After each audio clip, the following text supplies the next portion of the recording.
Okay, next part. So, in this part naman, aaralin natin yung measures of variability. Okay, ito naman tayo. So, di ko binara yung ibang part kasi nga kailangan natin to specifically yung ating mean.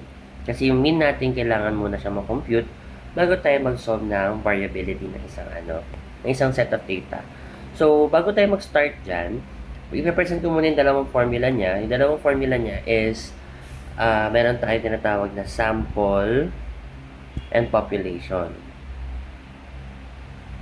Kapag below 30 tayo, ang ginagamit ng formula is yung ating sample. Pero kapag above 30 tayo, 30 and above tayo, ang ginagamit natin is yung ating population. So, in this part, pakita lang natin na ito yung kanyang formula. So, we have the summation of the data minus the mean square all over n minus 1. Ngayon, kapag population siya, same formula din, pero instead na may minus 1 sa baba, meron lang siyang n. Okay? Pero ano bang pinaka-purpose niyan?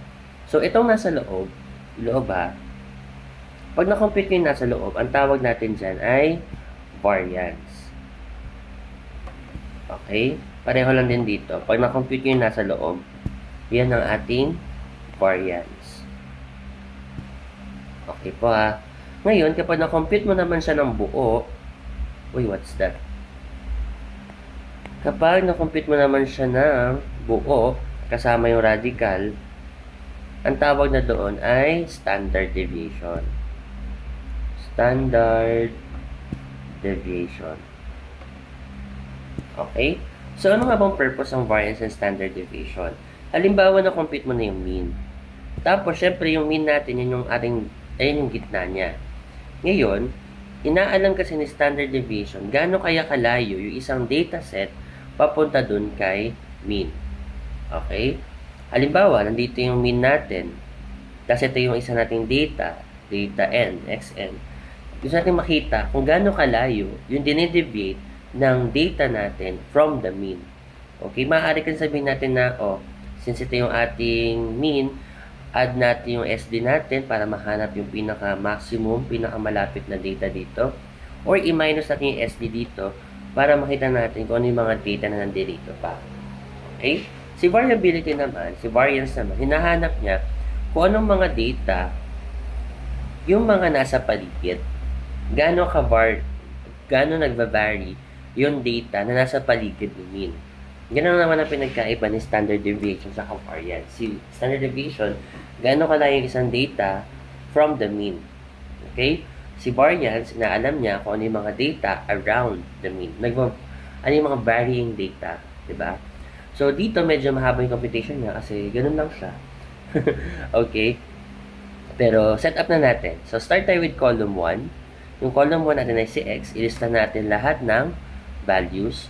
27, 27, 27, 29, 30, erase natin to, 30, 42, and 50. Okay? Next, we need to subtract the data from the mean. Okay, ganun ang gagawin natin. So, guys, get your calculators. So, meron tayong 27 pala muna. 27 minus 33.14. So, meron tayong negative 6.14, negative 6.14, negative 6.14. Then, meron din tayo 29 minus 33.14. Saan galing yung mina-minus ko? Ito yun. Sorry, hindi ko na nasabi. Lagay na natin. So, negative 4.14. Tapos, meron tayong 30 minus 33.14. Meron tayong negative 3.14.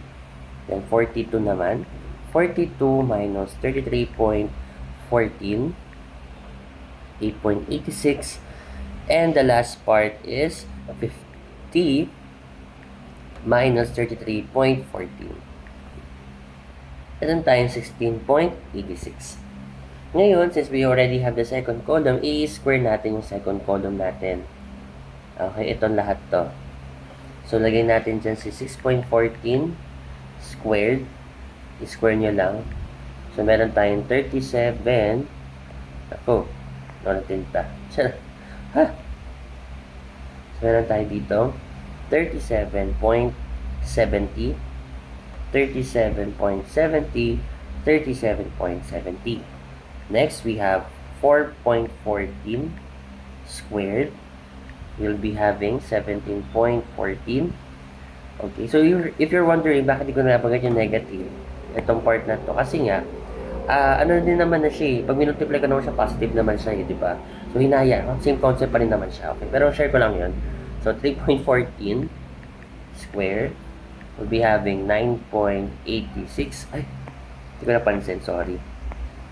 9.86, and then 8.86 squared, we'll be having 78.50, and last one is 16.86 squared, 284.26. Okay, normally hindi dapat nag-round off sa column na to, pero since nagmamano-mano tayo, okay lang yan.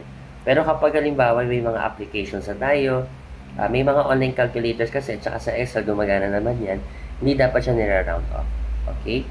Now, we already have the third column. I-add na natin lahat. So, meron tayong 37.70. Okay. Tatlo sila. Plus 17.14 plus 9.86 plus 78.50 plus 284.26.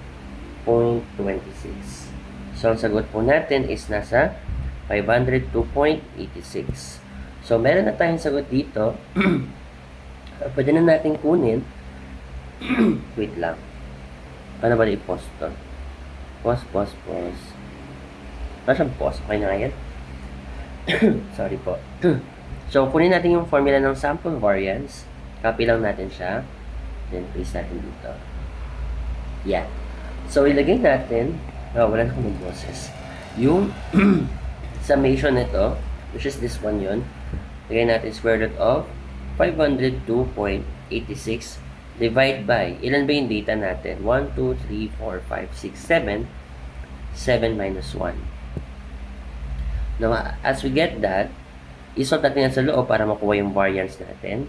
So, yung variance natin is 502.86 divided by, anyway, 7 minus 1, 3 per 6. Meron tayo 83.81. Yan ang ating variance.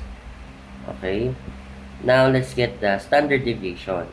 Square root lang natin siya. The answer is 9.15. And that is now our standard deviation.